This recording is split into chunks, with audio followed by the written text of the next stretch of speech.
a boy from Katlahu Yes. township, brought by a mother and father who are unlearned and unlettered, Sure. can go on to Vets Medical School and study MBBCH. Sure.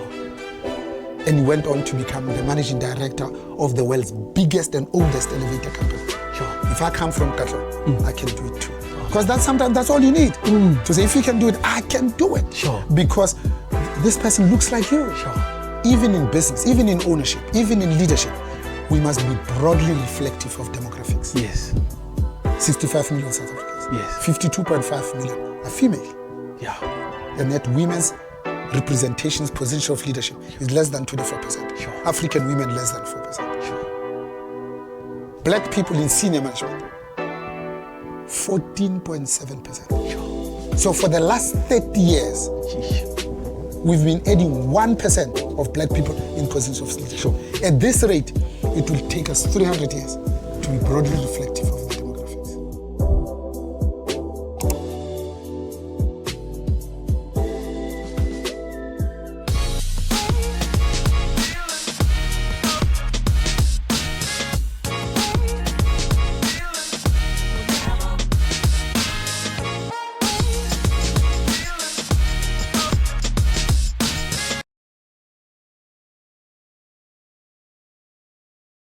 Hello, I am Dr. Maanda Tshifularo, and on this episode of the SuperLead Podcast series, I had the great privilege of being joined by one of Africa's most respected voices in leadership and transformation, Professor Bonang Mohale. He is the Chancellor of the University of the Free State. He's also the former President of Business Unity South Africa and Professor of Practice at the Johannesburg Business School. And in our conversation, we explored his latest book, Coming In From the Cold, and we unpacked what it means to lead with purpose, integrity, and courage in today's rapidly changing world.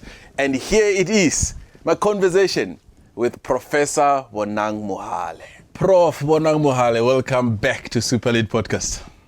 Thank you for having me, Maanda, my dear brother. That's the one. So Prof, it's an incredible honor to have you back. You've written a third book titled Coming In From the Cold. Before we get into this book, do you mind just kind of giving a synopsis of the first two? Lift as you rise and behold the turtle. So I blame the first two for the third. Okay. Because the third has now given me an opportunity to graduate, where I'm now called the best-selling author. Oh, ladies and gentlemen, this is when we stop and say, congratulations. The first two, they used to say, Bonang is the author of the best-selling book. Okay. Now they say, Bonang is the best-selling author. Oh, because lovely. all three of them made it on the top 10 Stunning. bestseller list. Lovely. And all three of them made it onto the number one. Oh, stunning. So the first one is called Lift as You Rise, which is an African adage. Yeah. It doesn't need to be explained. Yeah. The essence of it says, all of us don't have to wait until we have the corner office. Sure. The title, before we lift others. Beautiful. Beautiful. It says success is a continuous process. Yeah. It's who we become in the process of succeeding. Sure.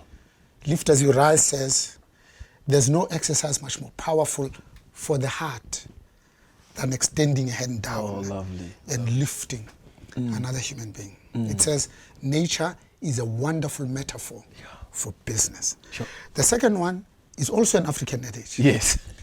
Called Behold the Turtle. In full, it's a Sesotho adage that says, behold the turtle, he only makes progress when his neck is stuck out. Yeah.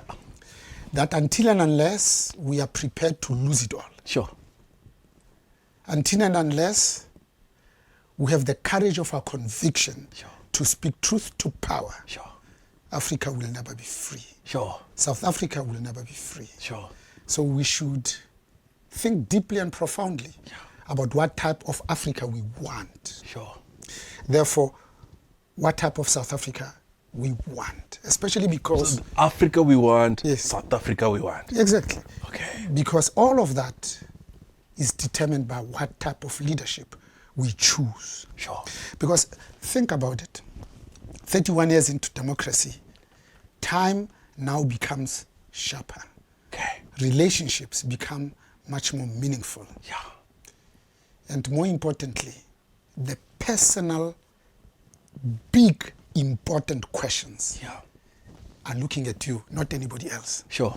Have you ever been to an umukiti or funeral? Yes. And they say, now we're looking for an uncle to thank the people. Yes. And you look around and say, uncle, and you see all of them are looking at you. Yes. You have just become the uncle. So South Africa at 31 is no longer a teenager. Sure. We should be achieving that which we set ourselves to do. Sure. We set ourselves only two things. Sure. To improve the quality of lives of the majority of our people on the one hand, and a better life for all. Sure. Not just the elected officials. Yeah. It's very clear that all of us, myself included, have not succeeded in eliminating the legacy of apartheid. Sure. Yeah. Because all you have to do is to be born black. The chances are you are condemned to live in an informal settlement in Alexander. Sure. The corollary is also true. You just have to be born white. The chances are you are destined for the leafy suburbs of Bryanston. Sure. So, behold, the title says we should have meaningful, profound, deep, deliberate, purposeful, conscious conversations with ourselves about how did we get here? Sure. And immediately answer the question, so what needs to be done? Sure. What needs to be done is what type of South Africa we want to live for our children. Yeah.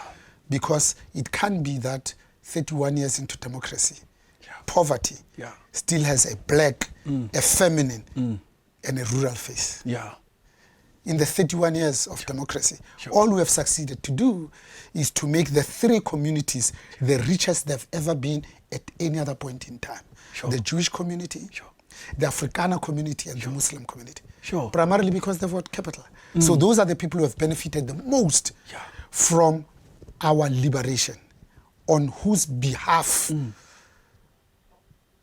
it was meant for us. But the truth of the matter is, it's Africans who have become poorer, more stressed, more traumatized. They're the ones that are more indebted. They're the ones that feel more insecure. It's our children who have PhDs. Some of them are called doctors. Because 800 of them have graduated just in Gauteng, but are unemployed. I never thought I would see that in my life. Now you are a doctor, you have the title, and you are unemployed. Your family in Limpopo has sold the 15 cows for you to go to school because you are not their second chance. You were their last hope. Now they are looking at you. Now imagine the mental issues and the period poverty that they are suffering. So behold, the title says, let's be honest about the things that we did well. But most importantly, about those that we did not do well. Because black people the world over and black people in Africa are poor by choice. Because every major country in the world has a plan for Africa. Except Africa has no plan for herself. Let alone Africa having a plan for other countries. Let me end by saying... No ending, please. Especially when one considers that all the minerals that the world needs, not wants, is found here, not as number 17 or 19, but as number 1 or number 2.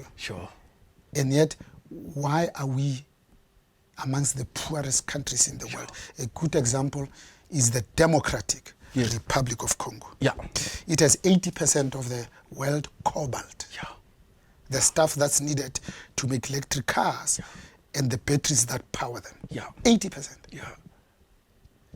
And yet, it's the poorest country in the Southern Hemisphere. On paper, the DRC is the richest country in the world. But the people who call themselves our masters are deliberately keeping the war going on in the DRC until they've looted enough. They did the same in Mozambique. Sure. Africans didn't learn. They did the same thing in 1957 in Ghana, Sure. when Kwame Nkrumah was the first country to be free. When the CIA replaced him with the complicity of his own people. He goes to China, comes back, they've organized the coup with the help of the CIA. Sure.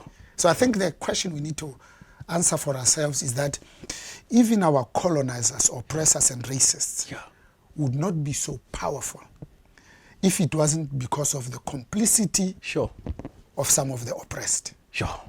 So we have a big question to answer for ourselves. So what have we done in the castigation, exclusion, subjugation of our very own? Because even in slave times, Africans didn't learn. The slave masters would come in big ships. They would dock. They wouldn't go into the hinterland. They would wait. It would be our chiefs and our kings who would round us up and bring us to them and take their bag of money or their bag of gold. So it is us who have brought us to be where we are. So my last comment on Behold the Turtle. I want to go in there still some more. It says, the duration of oppression has never been determined by the oppressor. The duration of oppression has never been determined by the oppressor. It is always determined by the oppressed. It's only when the oppressed says this is enough, no more, that's it, that it ends. So it's only when Africans say this far and no more, that oppression is going to end. And in South Africa, we're lucky because we're the last but one of the 50 African countries to be free. So we should have learned from the other 48 so that we don't repeat the same mistakes. But we're doing the same mistakes, especially the big monster of tribalism. Where tribalism thrives, economic growth suffers. It's inversely proportional. So say more. Absolutely. So the tribalism and the divisions, of course, leads to... So during our struggle days, we forget that you are Umzulu, Kimusutu, Kimupedi, Kimutswana.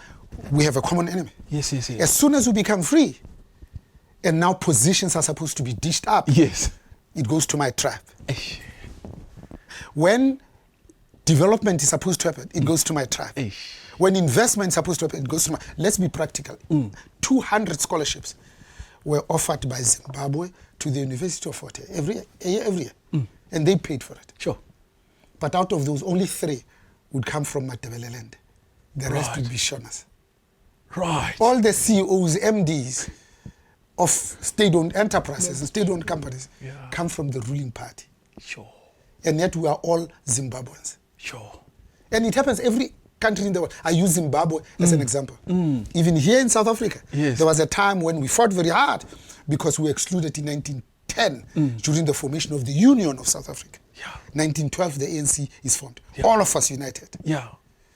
We get gifted the first honest and wholesome president, Rolihlahla Nelson Mandela, who knew the dangers of tribalism. After him, almost the more than 734 state-owned enterprises, state-owned companies came from the Eastern Cape. And South Africa started talking about the Cosa Nostras. Now, KwaZulu-Natal looks at this and says, no, they prepare a 2-pager report that says the first 3 presidents of the ANC came from the Eastern Cape. So we must hold it for 3 terms, the presidency. So we had Nelson Mandela 5 years, Thabo Mbeki 10 years, that's 15. We must hold it at least for 20 years. That's what they did when Jacob Zuma came in. So from that moment on, the BE partners stopped being just Xhosas. They said, no, now we want them to come from KwaZulu-Natal. See, we must be honest about talking about these things. You can't solve what you don't know. Because my grandmother says, it's when what you think, say and do are in perfect alignment that you'll be wholesome. Put differently,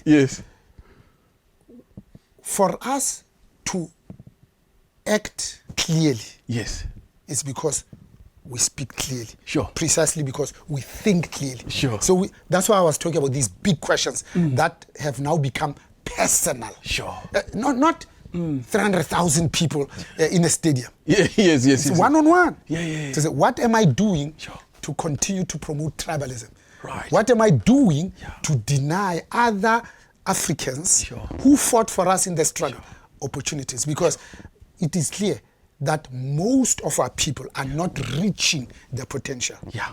So we talk about high levels of unemployment. Yes. But we don't talk about the high levels of unemployability. Sure. We don't talk about high levels of underemployment. Sure, employment. Yes. A lot of people are employed way below their potential. Sure.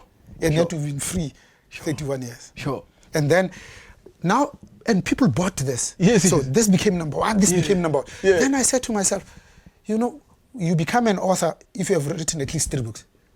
So I must write the 3rd book, so I can refer to myself as an author. So I haven't done much. I've got 1 book. So then I said to myself, this is conversations with myself. Okay. Then I said, if people buy my first book, Yes. and they bought my second book, Yes. maybe, just maybe, Yeah. they're interested. Who is Bonang Mohale? Yeah. Then I wrote Yes. Autobiography, Good. coming in from the cold. Oh, lovely. Hoping that the people who bought the first 2 books, Yes. at the very least, they'll buy this one. Yes. So it was launched on Monday, the 10th of November. Lovely. At the place of significance, Okay. Constitution Hill. Oh, beautiful. 8 days later, it made it on the top 20 Oh, bestseller list stunning, at stunning, number stunning. 4. Oh, stunning. 2 weeks later, Yes. it made it on the number 1. Oh, because lovely, people like lovely. you buy it. Yes. The reason why Africana music is the number 1 selling genre of music in this country. Yeah. White people are 8.3% of the population. Right. Let's say 10% to be Yes. correct. Yes. Black people are 90%. Yes. But Afrikaans music sells more than all these genres. No, I didn't know this. For a simple reason that Afrikaner people Yeah. buy Afrikaans music. Sure. So the big question we must ask for ourselves is, who is buying music produced by black people that you know, that are your neighbors? Who is buying the music of black people that will carry your coffin the day you get buried? Sure. Because nobody else is going to carry that coffin. Sure. It's going to be my vendor folks. Yes. So I go to Limpopo often. I go to Vembe quite often. Yeah. My father comes from Lesotho. Okay. I go to funerals there. I go to funerals in Soweto. Yes. The people, 6 of them, who are carrying the coffin, look like me. Now imagine if the big question said, Yes. when we are blessed to occupy those positions that our people don't ordinarily occupy, we only have 2 choices. Sure. One is to continue the disease of black people. Yes. The first, the one and Yes. only celebrated. Yes. You talk about it in the book as well. Yeah. Yes. That's on the one hand. Yes. But on the other hand, that's why it's personal, Yes. is to say, imagine if I broke down the doors to bring in people that look like me. Sure. Because Afrikaner people buy Afrikaans music. Sure. Jewish people Sure. buy from other Jewish people. Yes. Muslim people buy from other Muslim people. Yes. Who's going to buy from Africans? Yeah. You can't talk of the township economy. Only us live in the township without accepting that I have to buy from the township. Sure. But how many of us will see Maponya Mall? 200 shops when it opened on the 27th of September. Yes. But we'll get washed here and dress up. Yeah. And take a taxi to go to Sentin City. And when we come back, we'll get off far from home so that the paper bags from Sentin are seen the whole street going home. So whoever has bewitched us, it's about time that we look them in the eye and tell them the truth. Sure. To say we will bewitch ourselves. And we do it by simple things. Okay. That's why I go back to what I said. 31 years into democracy, we need to say the time needs to be sharper, so that the relationships with our own becomes more meaningful because they matter the most. So that the big question becomes personal. We can't outsource it to the politician, to the president of the country. Those people ain't going to save us. Put differently, the slave master doesn't have to whip you, lynch you, rape and kill you anymore. Sure. Because the slave master has succeeded in teaching you how to do it by yourself. Yo. So, how can we get this? What's getting in the way of cohesion amongst ourselves? Because we fear authority. Right. And by definition, we fear the truth. Right. So at Alcoholics Anonymous, Yeah. the first thing they teach you is accept that you are an alcoholic. Sure. So let's accept that black people the world over, we are the face of poverty. Sure. And then to say, if it's going to change, it must look different to break the cycle. Right. Who's going to make it look different? Only the oppressed. Sure. Never us. the oppressor. Sure. Because a white person, the world, anywhere else in the world, there's not a single white person who's voluntarily giving up privilege. Never. Okay. Never. Yes. But it's black people who'll call a white person, say, we've been fighting amongst ourselves here. We'll kill each other. Please come and be our boss. So the throne is created for a white man. And we invite the white man every single time. Sure. Because we hate ourselves so much. Sure. Because we haven't begun to deal with the trauma. Sure. How can you laugh when your own brain is inflamed? Sure. How can you give Sure. when you yourself are still wanting? Sure. You are a charitable case. Sure. You'll fight over the crumbs. I've never met a poor philanthropist. But we've got documents that talks about the creation of black industrialists. Yes. I haven't met one. Okay. So what do we do with the power that we have? Because history is written by the temporary occupants of the corridors of power. We've been in power for 31 years. Yeah. We look back and say, has the conditions of our people improved in 31 years? Sure. The answer is shocking. Sure. Is that black people in 31 years have gone backwards. Others have gone forwards. Sure. It should make us unsettled, Sure. uncomfortable. Sure. That's why the big question must Become personal. Become personal. The big questions must be personal. So now tell me about this book, Coming In From the Cold. This is an autobiography. Yes. So let's start from the beginning. Who is this professor in front of you? Yes, but also listen, coming in from the cold is another African Yes, image. yes. Because you see, when I walk into the room, the first thing you see about me, South African. It's me. I can't pretend to be anything else other than African. Sure. So I could have used a William Shakespeare, Wordsworth. Huh? Yes. But I've learned that a country that makes English compulsory, but agriculture optional, will always produce citizenry that speak English fluently on an empty stomach. And yet we went to war for the empty stomach. We went to war to reduce hunger. SDG 1 of the United Nations. Yes. Number 1. Yes. Talks about the elimination of poverty. Yes. We're not going to meet it. The Freedom Charter addresses poverty. Okay. Our Constitution addresses poverty. Yes. No, put it differently. We have a common flag for 31 years. Yeah. We have a common anthem for 31 years. Yeah. These people on whose behalf this freedom was obtained. Yeah. But listen to our national anthem. Yeah. So the reason why we went to war is because our land was taken. Yeah. Because the 1912 Land Act was the 10th land expropriation without compensation against African people. Sure. That's why we went to war. Sure. We went to war and formed the ANC in 1912 because in the Union of South Africa 1910, everybody could vote except Africans. Sure. But listen to our national anthem. Yeah. The first part, written by a priest, is a hymn. We talk about peace. Yeah. Listen to the Afrikaans version. Yes. And the English version. Yes. It talks about in South Africa, our land. These two are very clear about why they are here. Next time you read our national anthem, the Afrikaans version, talks about land. The English version talks about land. And then we talk about Peace. About peace. About peace. Because we like hymns.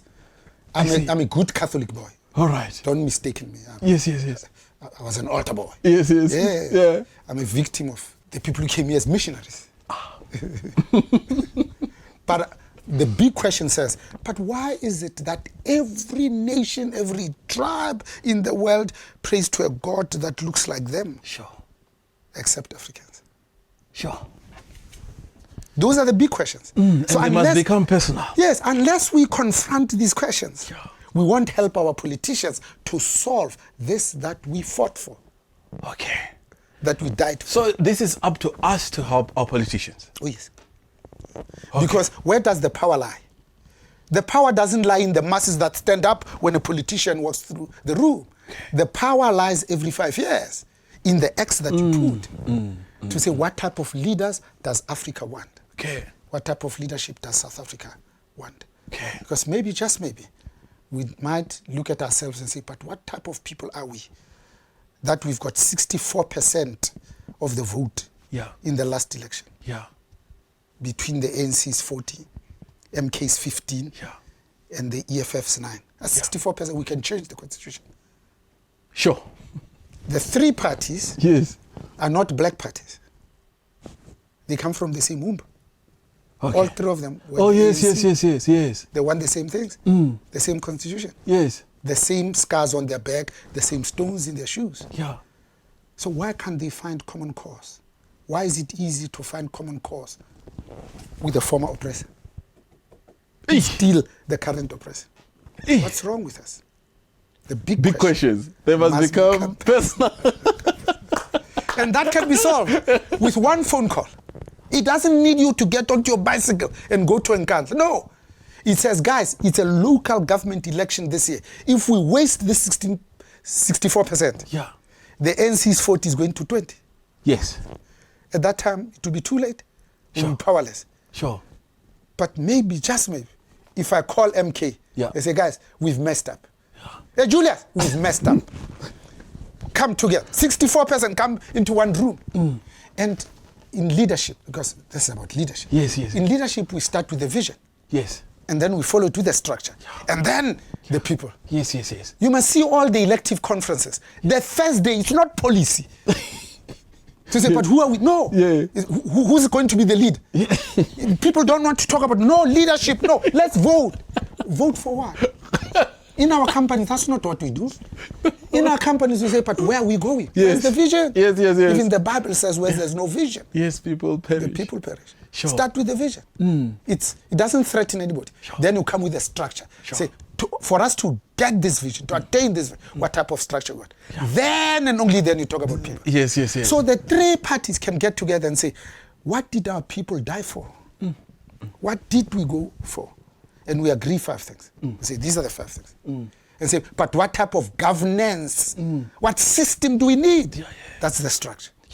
After that, we then say, okay, who amongst us? Now you look, who amongst us is best positioned to give us this in the shortest period of time? Sure. Then a leader emerges. Because even in mergers and acquisitions in business, 60% of them die on who's going to be the new CEO of the merged entity. So when you start with that, they don't want to see each other.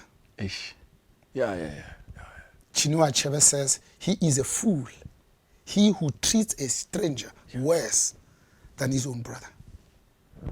He is a fool, he who treats a stranger worse than his own brother.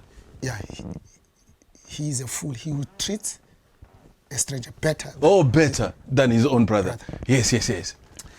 Because anger for your own brother must be skin deep. Never bone deep. I see. I'm with you. He goes on to say, a brother that has made a mistake needs to be saved, not blamed. Sure, beautiful. Now we live in an era where black leaders, Africans themselves, I don't want to see that. I don't want to see him in my face. I don't want to go to his village. I don't want to go to his house. And yet your salvation rests with him. Sure. Remember, he's the one who's going to carry your coffin. I remember. Not anybody else. He's going to carry your coffin. Yeah.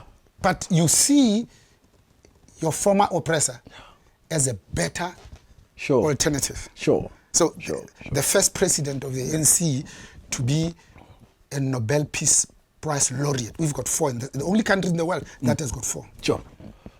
Chief Albert Luthuli says you don't want your most fiercest enemy to exclude you as part of the solution at their most weakest. Right. That's his teachings. But today there are some people we don't see eye to eye. We can't find common cause. I'll repeat it again. Yeah. You don't want even your most fiercest enemy at their most weakest to exclude you as part of the solution. The solution is very clear. We don't need another local government election for Africans to come together and say what we do with this 64% gift to change just 2 things.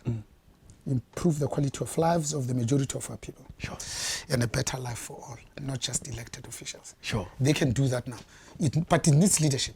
One of them to say, this is not about me. This is not ego. No, it's about our people. What did we die for? What did we go to war for? I'll pick up the phone and say, MK, EFF, come.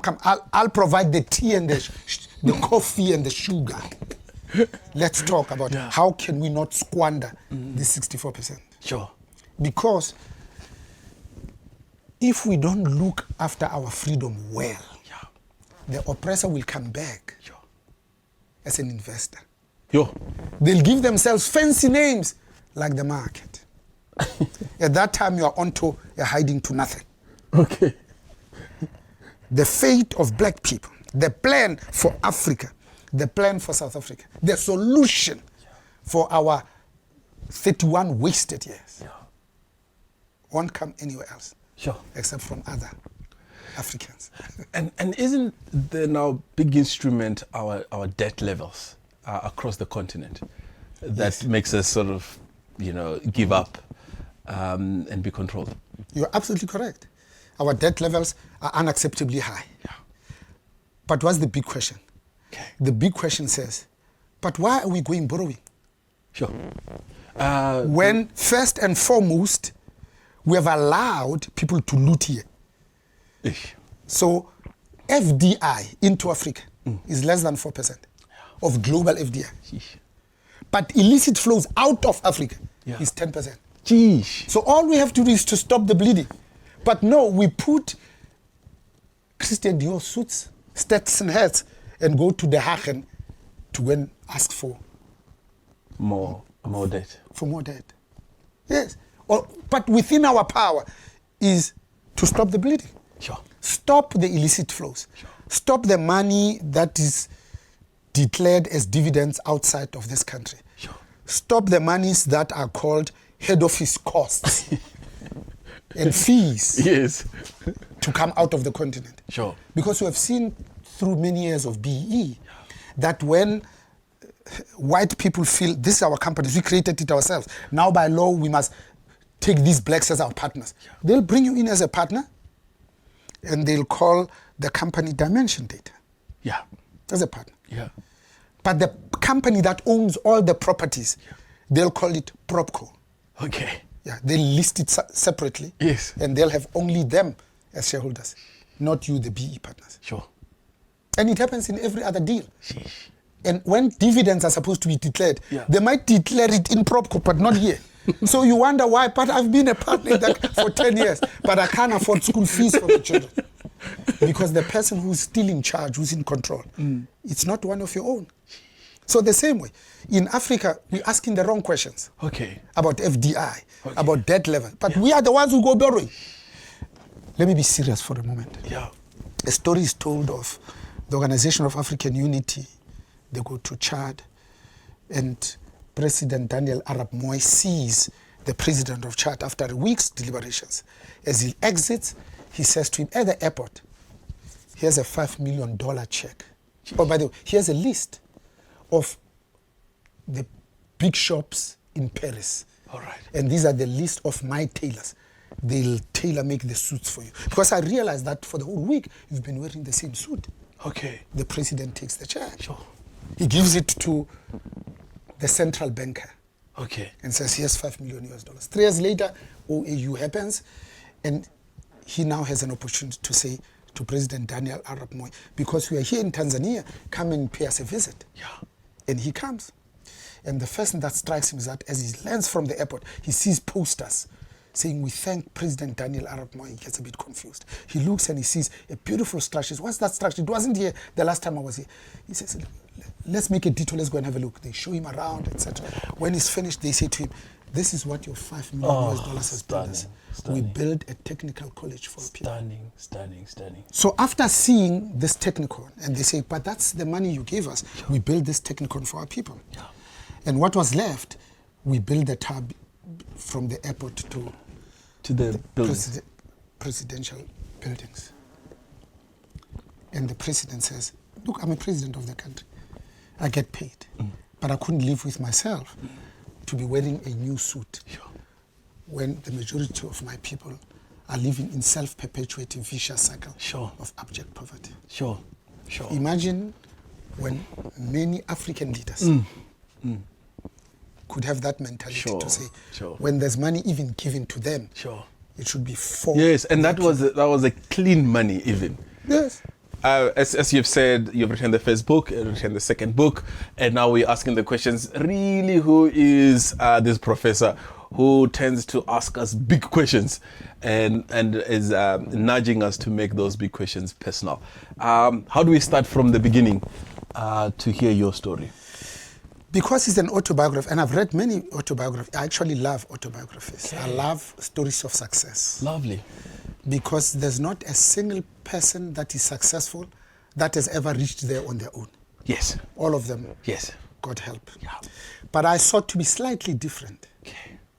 Most of them will say, my name is Barack Obama. Yeah. I was born in Kenya.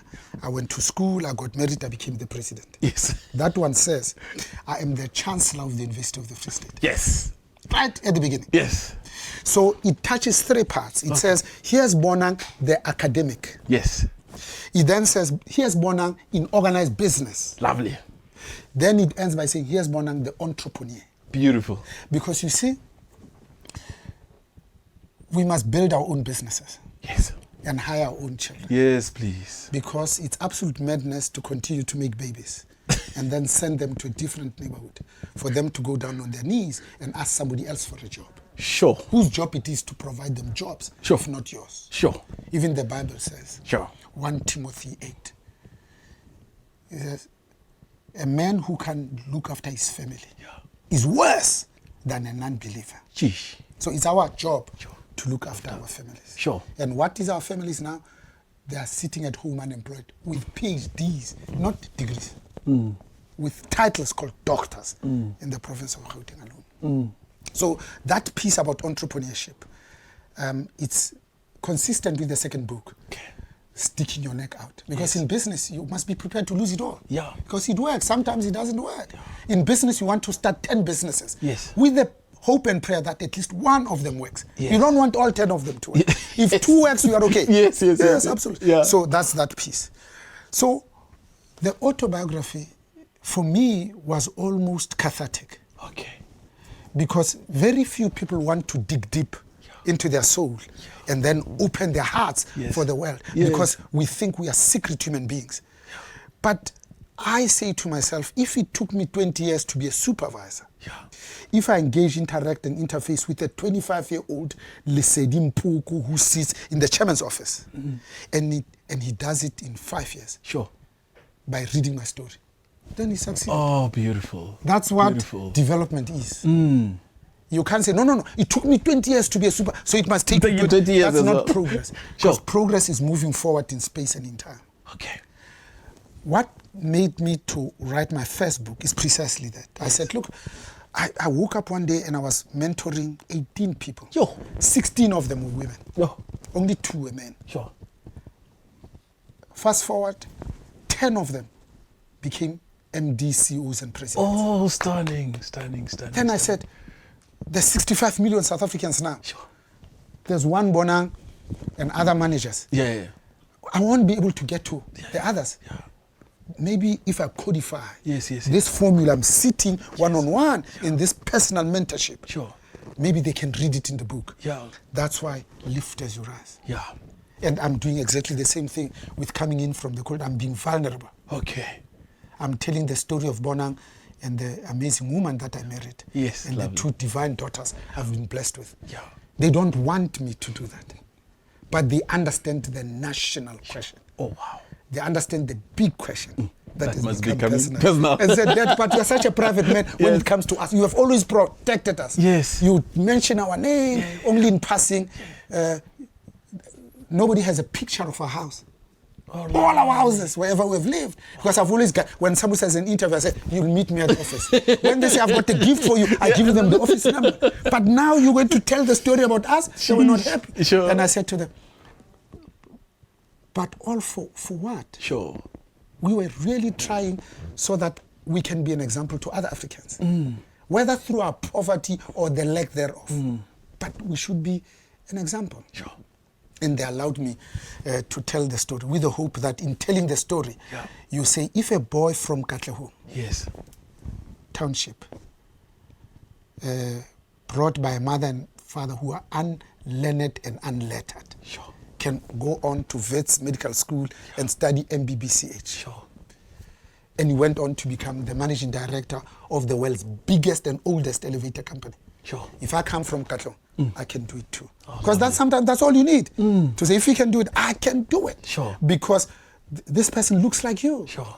That's what I wanted to do. So Excellent. I didn't want to write a story because I think I've arrived or I've done some amazing, wonderful, good things. I'm saying if I touch one African, just one African, I would have succeeded. Sure. So that they look at themselves and say, Africans are not poor because they are lazy. Sure. Africans are poor because the whole system has conspired against them to keep them poor from the beginning. Sure. Because Great Britain hands over South Africa. The dilemma was, do we give it to the black elite who are more educated and were better farmers? Sure. Or to the white male Afrikaners? Sure. Great Britain goes into a corner and it says, but what do we want from South Africa? They come up with 3 things. Say, number 1, we want a crucible of cheap labor forever. 31 years later, we are still cheap labor. Sure. Number 2, it says, but we want these Africans to risk it all and go to the belly of the earth and dig the gold. We should have the first right of refusal. Can't sell to anybody else except us. That's why the deepest mine in the world is here. It used to be called Western Deep Level. Now it's called Mponi. It's 5 kilometers deep. There's no mine deeper than that anywhere else in the world. We know mining better than anybody else. That's why we're the number 1 gold producing country in the world. We hired 1 million people in the gold mining sector alone. Today, mining collectively does not employ more than 400,000 people. Sure. But we didn't have the wisdom to say, if we can go 5 kilometers down, then we can build an underground. Because an underground trade, it's mining. We waited until 2010 then to do it, to become the only second country in Africa to have an underground after Egypt. Sure. So you see, we're not asking ourselves the right question. The third says, they must scratch around like you pick pebbles on the road and in the riverbeds and call diamonds. But these diamonds will determine the price. Hence the creation of the London Sales Organization. Wow. It's a pricing mechanism just for diamonds. Sure. Sure. It doesn't happen with anything, any commodity in the world. Sure. You go and grow your own tomatoes in your own backyard. You talk to them and they thrive. And then you take a basket to stand by the road. And the taxi driver stops and says, I'll tell you the price. Yes. It doesn't happen. But with diamond mining, that's exactly what happens. The London Sales looks at your stones. This one, $350. Now you wonder why we are poor. So we didn't change the structure. The second thing we didn't change is to say, but what has led to Africa being collectively poor and why we are the hope of Africa? Number 1, we should have learned that these Uhuru presidents that stay in power for 40, 50 years are not good for Africans. Sure. Now a 92-year-old has wanted to be re-elected. Yeah. Number 2, it says, even the good guys left on their own for far too long eventually become the bad guys. Sure. We've seen it. Lastly, it says you need viable opposition just to keep the good guys in check. Those are the three things. We didn't learn them. And we're still making the same mistakes. So this book, in the form of an autobiography, it says, let me risk it all. Let me tell my story. Yeah. Let me be vulnerable. Let me open up. Yeah. Only to motivate and inspire. Sure. Because love is defined as seeing yourself in another person. Oh, beautiful. Africans, when they see each other, when they meet each other, especially in the bush, they say, agree that you are human. Sawubona, ngiyakubona ukuba umuntu. Dumela hurumutu. Oh, okay. We are reaffirming our humanity. Sure. Because if it's a rustle in the forest, it could be a baboon, it could be a lion. Yes. So the first thing when you heard the rustle, you say, someone! Yeah, you agree with, I am human. Oh, very good. But the big question, it says, how do I see humanity in another if I don't act like animals? Sure. Because animals know that their survival, it's never individual, it's collective. Yes. A congress of monkeys know that their very survival is in the troop. Sure. Nowhere in nature do you see a monkey that finds a field full of bananas and says, I'm not going to tell the others. I'll just summer camp here and eat them all alone. It doesn't. Nature does not allow one monkey to hold all the bananas to itself when the rest of the troop is starving to death, because it knows its survival depends on the rest. troop. Yeah. But human beings, when you do that, we put you on the cover page Forbes list of Forbes magazine. First, so you can see, and yet we are part of this animal kingdom, but we behave worse than animals. Sure. And yet we say nature is a wonderful metaphor for business. Humanity says, I am human, and that humanity I see it through you. I am because you are. I'm human because you are human. Therefore, I would never go to bed when you are my neighbor and I don't know what you have had to eat that evening. That's why we have beautiful African expression that says it takes a whole village to raise an African child. But we don't know what it means. It means exactly that. Yes, it means any father in the village can whip you up if you are doing something wrong, because he feels obliged that he's your father. Yes. But it says, in that village, you didn't go to builder's warehouse to buy the material to build your own house. You just said, the king has given me this plot of land. Where's a letsima? Yes. And the whole village comes and they help you build your house. Sure. Because the expectation is that tomorrow you'll help their own son to build your field, to till your field. That's why we never used to have tractors, because the whole village will come. They will help you. Yes. Plant your own maize, somebody sorghum, and somebody wheat. And then at the end, we harvest together. Because how can you have when nobody else does? That's not human. Humanity says a stranger would come in our villages and say, I'm coming to settle here. Because I've run from wars. You didn't ask. You said you're one of us. And then you'll give them 2-3 cows and say, raise your own head. What happens? This person is dying to play it forward. He's the first one when he sees another stranger. Now he's got 20. Now he's got 20. He sees a stranger. He says, I'm praying that he's coming to settle so that I can give back. Yes. And then the chain continues. Yes, that's what it means to be African. That's what it means to be human. If your uncle has paid for your lobola, guess what? You'll be looking after your nephews. When are you getting married? Because I want to pay back. I want to pay for it. That is so good. That's what it means to be human. But these days, you find somebody has stolen 10 billion rands. I mean, how many lifetimes would you live? And then they go to their own village, and their own parents go to the river to fetch the water. They steal 10 billion, and then their neighbor next door does not have food. And you call yourself human. So those are the big questions we should ask ourselves. To say, our parents were much wiser than us. They gave us pearls of wisdom to say, how, because the definition of economics is how do we live well together? Oh, stunning. That's economics. How do we live well together?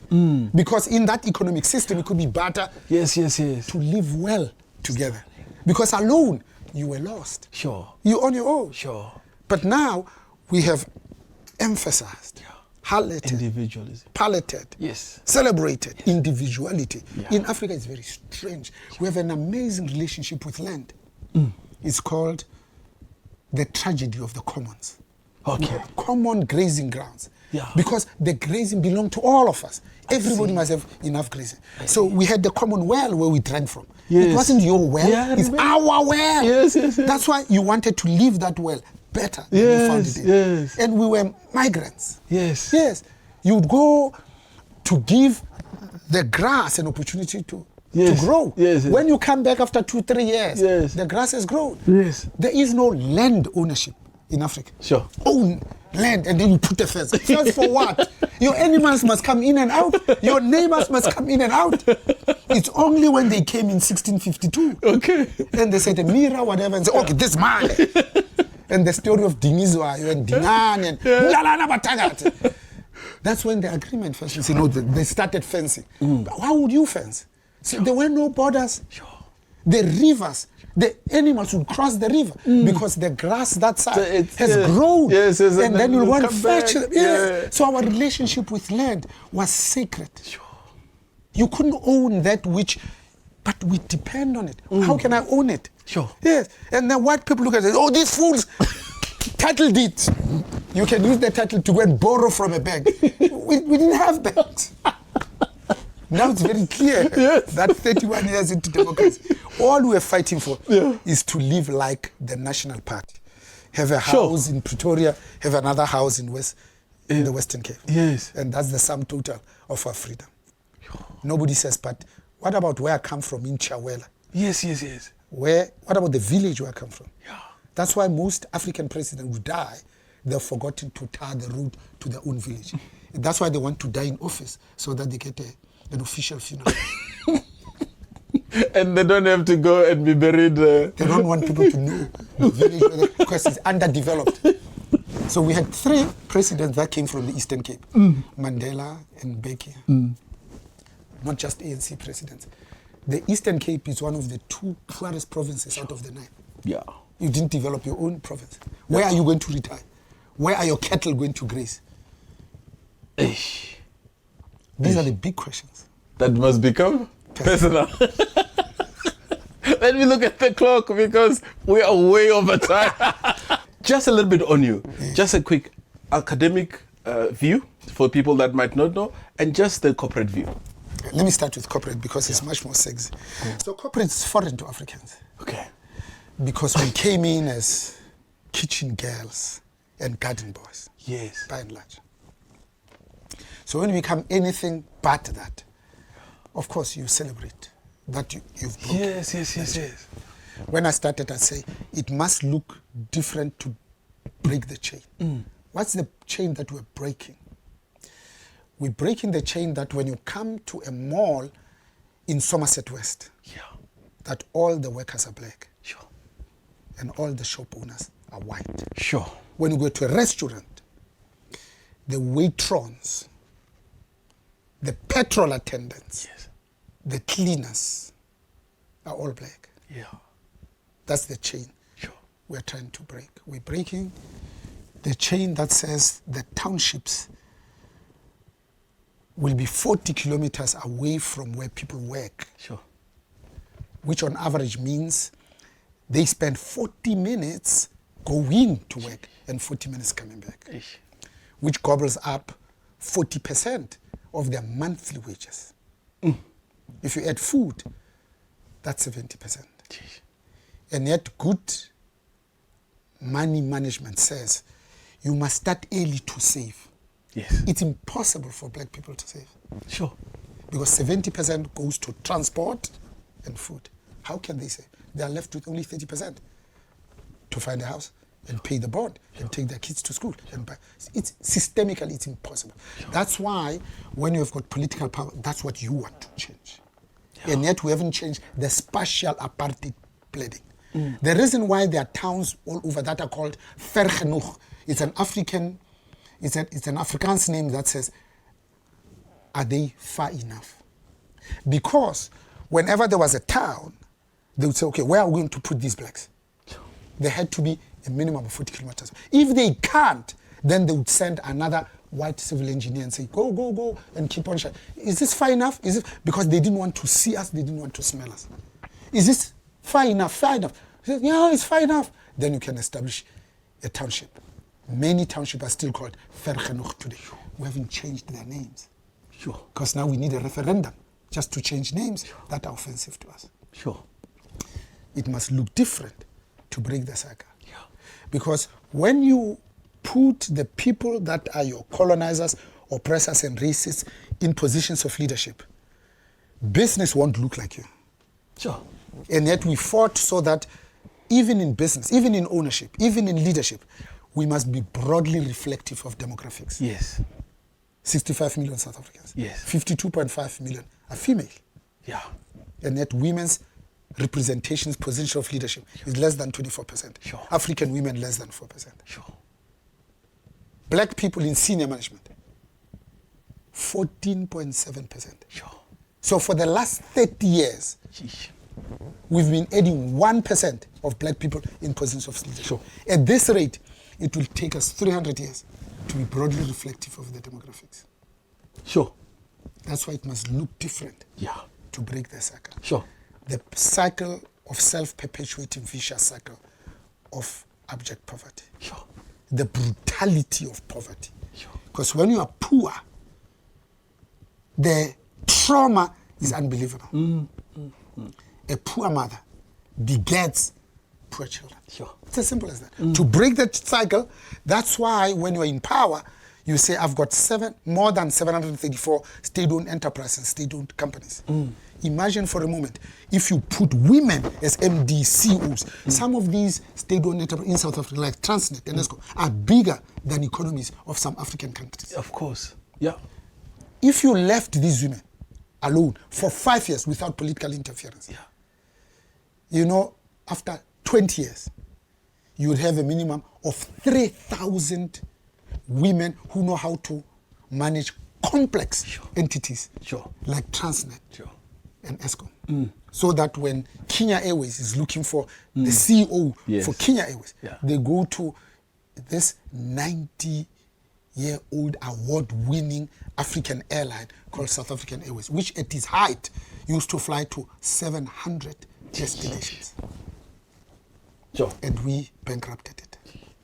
That's why when you put people that look like you, they know where to find women. They know where to find other black people. They won't say, no, but we have no skills. Because nobody was ever born a managing director. Sure. No. Good. All of us. Somebody believed in us, gave us our chance. If your boss wants you to succeed, you will succeed. Sure. So let me end by saying, isn't it amazing that those teachers that have high expectations of their pupils,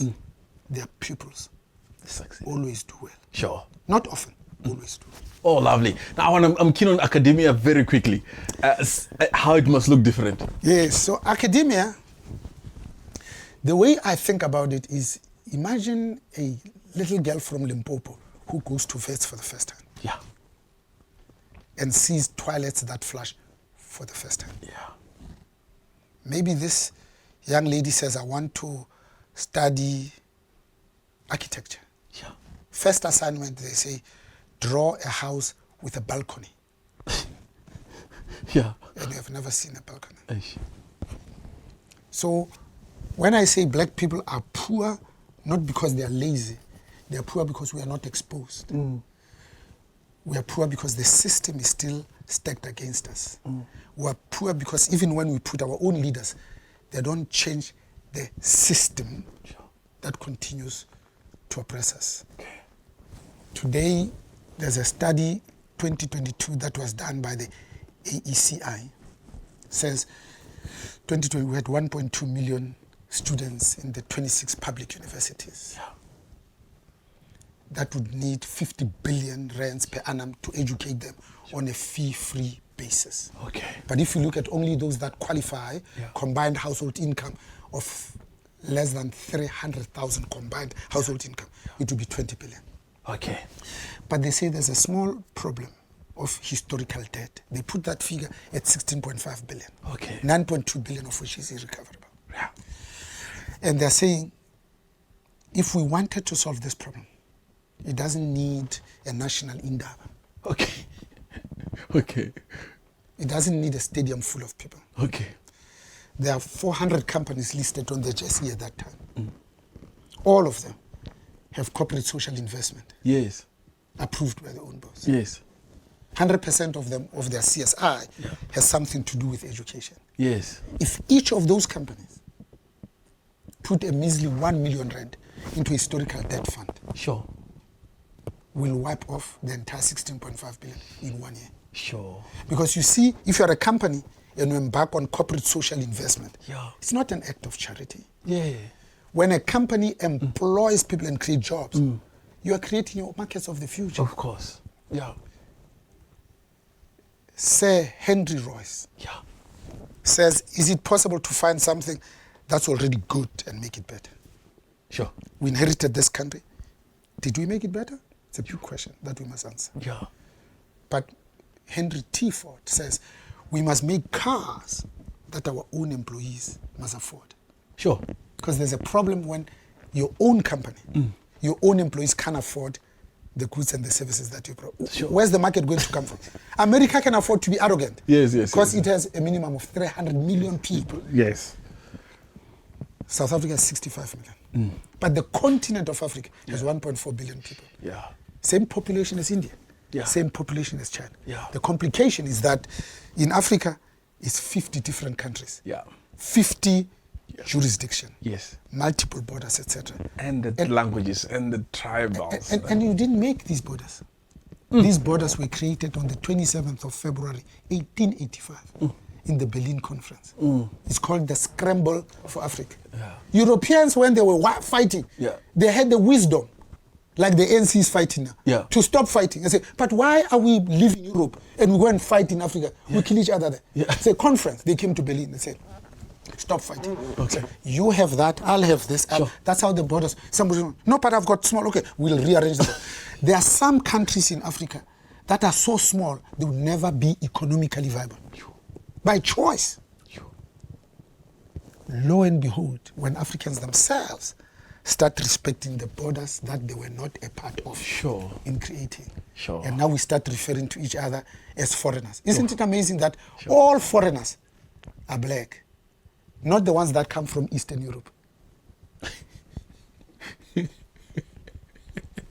So academia means we must teach our students to have critical thought and a questioning mind so that you don't accept things as they are. Because as we graduate, this girl from Limpopo, they get into the graduation hall for the first time and they look around, everything looks foreign. The murals, the robes we wear, the traditions that we... Very foreign. So how can they feel at home? We even give them cards to say, from your family, you'll have only 2 tickets. And yet we know that some of them, the whole village contributed. Yes. So when they graduate, when they come home, the whole village has a guard of honor. So we educated that kids. They prayed for you. Now you exclude them. And bring 2 people. That's not African. And when they come, and now they dance and they thank their ancestors for bringing this one. Say, stop with barbarism. Here, there's a place of significance. You must be at a well-behaved behavior. That's why we have the audacity to say to African girls at Pretoria High, what is decent African hair and what is not.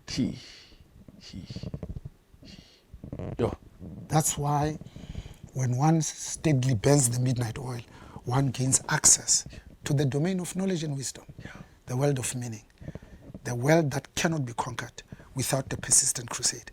We don't want to teach better slaves. We want to teach independent human beings that can be self-sufficient. That can answer the question, how can we be sustainable in the short term whilst we build this notion of long-term resilience. Other nations are talking about generative AI. We haven't solved the basic question of hunger in Africa. We are way over time, and you have been generous with your insights. Maybe one conversation about where can people find this book? All three of them are found at all major bookstores. Lovely. Especially exclusive books. Okay. Thank you. Thank you for having me. Lovely. Thank you. For being generous with your time. Professor Mohale, everybody. What a conversation.